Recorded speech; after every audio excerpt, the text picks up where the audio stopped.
ये दलितों का जो वोट बैंक का गणित है बिहार में, जिसे साधने के लिए सबने एड़ी चोटी का जोर लगा रखा है, ये दलित बीजेपी के पाले में थे, 2024 में आ गए छिटक्कर इंडिया गठबंधन के पाले में। और ये फैक्ट है, भले ही डॉक्टर अजय आलोक कहे मैं गलत फैक्ट रख रही हूँ, मेरा होमवर्क नहीं है, बट ये फैक्ट है। CSDS लोक नीति का ये बाकायदा आफ्टर पोल सर्वे है। तो दलित किस तरफ जाता दिखेगा? ये अंबेडकर के नाम पर फैशन हो गया है, ये डेंट खाती दिखेगी क्या एनडीए की पार्टी? देखिए गरिमा जी, आपने बहुत सही सवाल खड़ा किया है। एक तो यह है कि दलित वोट बैंक की चिंता तो सबको हो रही है।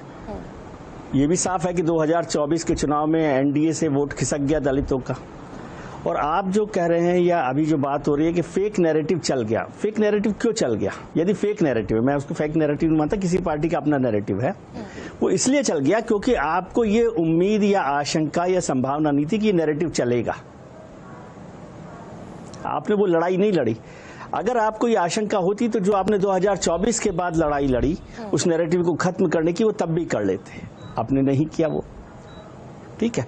और जैसे अभी जनता दल यूनाइटेड के बड़े भाई हैं राजीव जी, वो बात कर रहे थे कि भाई हमने पास किया और सब किया और 9 शेड्यूल में आपने शामिल नहीं किया। आप तो सरकार में थे, केंद्र में भी सरकार में थे। और जो पार्टी जेपीसी में वक्फ बोर्ड पर अपने संशोधन को दबाव डालकर सरकार से शामिल करवा सकती है, उसने दलितों के या जातिगत जनगणना का जो इशू था जिसको विधानसभा ने पास किया, उसे क्यों नहीं करवाया पास? है इसका जवाब कोई आपके पास? और जीतन राम मांझी का जिक्र करते हैं तो जीतन राम मांझी पर नीतीश कुमार जी ने क्या बोला कि किस मूर्खता की वजह से उन्होंने मुख्यमंत्री बनाया था। और जिन दो भाइयों की चर्चा आप कर रहे हैं कि मंत्री बनाया गया आरजेडी के लिए, वो किसकी सरकार में 2 भाई मंत्री थे? किसकी सरकार में थे वो मंत्री? और कांग्रेस जब बात करती है दलितों की, तो अभी तो आपने कहा कि दलितों को लेकर संविधान सम्मेलन करके आए राहुल जी, कल बेगूसराय गए थे ना। उस यात्रा को लीड कौन कर रहा है? कन्हैया कुमार। कन्हैया कुमार दलित हैं? कन्हैया कुमार दलित हैं? कांग्रेस के 3 मुख्यमंत्री हैं, उनमें से कोई मुख्यमंत्री दलित है? कर्नाटक में, तेलंगाना में या हिमाचल प्रदेश में? कांग्रेस ने अभी पिछले अधिवेशन में तय किया था कि 50% तर्काएगा निकलकर। ठीक है, वो ठीक है, मैं उसकी वो तो है, वो तो ठीक है। कांग्रेस ने कहा कि 50% जो है रिजर्वेशन संगठन में SC ST OBC को देंगे। क्या दे दिया गया है? क्या दे दिया गया है? तो सब लोग, आपने क्या किया, एक शीश महल में सबको एक डाइनिंग टेबल पर बैठा दिया और सबकी हालत एक ही जैसी है। आरजेडी तो दलितों के खिलाफ ही एक पूरी पॉलिटिक्स करती रही है। किस तरह की रही है? 1990 का जिक्र राजीव गांधी के भाषण का होता है। स्पेशली अगर बिहार का ही जिक्र करूं, आप आरजेडी पर आ गए, बेहतर किया, दैट्स अ फेयर पॉइंट। मैं बिहार का अगर जिक्र करूं तो बिहार में एंटी इनकम्बेंसी है ही, 19 साल से मुख्यमंत्री हैं नीतीश कुमार। ऐसे में जब आरक्षण विरोधी और ये आरक्षण का पास नहीं होना जो दिया जातिगत सर्वे के बाद, ये क्या बड़ा फैक्टर बनता दिखेगा क्या? बड़ा फैक्टर होगा, दलित वोट जो है बड़ा फैक्टर होगा और वो इस चुनाव के नतीजों पर बहुत असर डालेगा और इसीलिए ये सारी एक्सरसाइज हो रही है। लेकिन मैं ये कह रहा हूं कि सब लोग दलित के नाम पर अंबेडकर को याद करते हैं। अंबेडकर का पंचतीर्थ प्रधानमंत्री जी की मोदी सरकार के कार्यकाल में बना, ये तो ठीक बात है। लेकिन अंबेडकर को भारतीय जनता पार्टी या जनसंघ ने कब स्वीकार किया है, ये भी याद कीजिए। और अभी वहां पर मैं अभी 4 दिन पहले ही नागपुर जाकर आया हूँ, दीक्षा भूमि भी जाकर आया हूँ, प्रधानमंत्री जी गए थे। ये तो भाई अंग्रेजियत के सब मिलाकर बना दिया संविधान। There is nothing Indian about it. That's what Guru Golwalkar wrote in bunch of thoughts.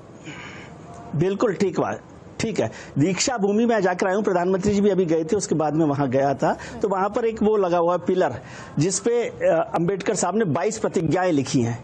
क्या उन प्रतिज्ञाओं को स्वीकार करती है भारतीय जनता पार्टी से पूछ लीजिए या किसी पार्टी से पूछ लीजिए, राजीव रंजन जी से पूछ लीजिए, क्या वो 22 प्रतिज्ञाएं जो लिखी है अंबेडकर ने, क्या वो उसको स्वीकार करते हैं? दीक्षा भूमि और संघ कार्यालय में 3.5 किलोमीटर का फासला है। जब बौद्ध बने या दीक्षा ली, उन्होंने धर्म परिवर्तन किया अंबेडकर ने, क्या संघ के किसी बड़े पदाधिकारी ने अंबेडकर से उस धर्म परिवर्तन के लिए रोकने की कोशिश की थी? पुतले जल रहे थे बाबा अम्बेडकर, बाबा साहब अम्बेडकर। बहुत सारे सवाल है, यदि आप इतिहास पर जाएंगे तो मैं आपको सारा जिक्र बता दूंगा कि किस किस तरह से। तो फिर आप इसलिए अब ये छोड़ दिए, अब जातियों जब जरूरत होती है इलेक्शन के समय दलित भी याद आ जाते हैं। और वो तो अभी अजय आलोक जी को 2015 का चुनाव भी याद होगा कि क्या बोला गया था और उसके क्या नतीजे रहे थे। बिल्कुल ठीक है। तो विजय अभी जी, यहाँ बिल्कुल पर भी आखिरी वही सवाल का परेशानी हो जवाब रही दे है। अब दीजिए। और बिहार 100 सुनार की एक लोहार की, मैं इसलिए ये प्रश्न आपके पास लेकर आ रही हूँ। एक छत्र राज रहा मायावती का दलित वोट बैंक पर, छिटका बीजेपी के पास गया, बीजेपी की भी बल्ले बल्ले हुई। 24 में जो नैरेटिव छिटका टूटा, अब वो दलित वोटर जो है वो किसमें संभावनाएं खोजे? Specially I am talking about Bihar. नहीं, दलित बिल्कुल ठीक बात आप कह रहे हैं। 2000 पहले इसको शुरू से कीजिए, कांग्रेस के पास था वो दलित वोट बैंक, जो बाद में मायावती के पास गया और मायावती से छिटक कर वहां पर भारतीय जनता पार्टी के पास आ गया और वो 2024 में छिटक गया। उसमें से मोटे तौर पर अभी फिर से दलित भारतीय जनता पार्टी के पास ही रहेगा और उसी पर वो जुड़े हुए हैं। इसीलिए और ज्यादा चिंता उनको नहीं हो रही है, लेकिन उनको लग रहा है कि इसकी वापसी वहां पर होगी, एनडीए में होगी। भारतीय जनता पार्टी छोड़िए तो पूरी तरह से एनडीए में काफी हद तक वो दलित वोट बैंक आ सकता है, इसकी उम्मीद उन्हें लग रही है। क्योंकि आरजेडी के साथ दलितों का भरोसा मोटे तौर पर नहीं है कि एनडीए गठबंधन के पास ये मौका था।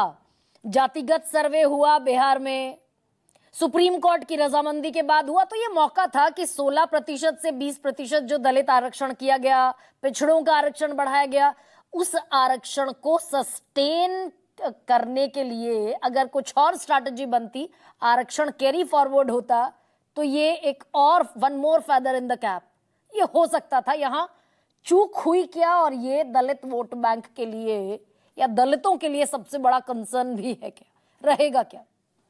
सबसे बड़ा सवाल में इतना है। सबसे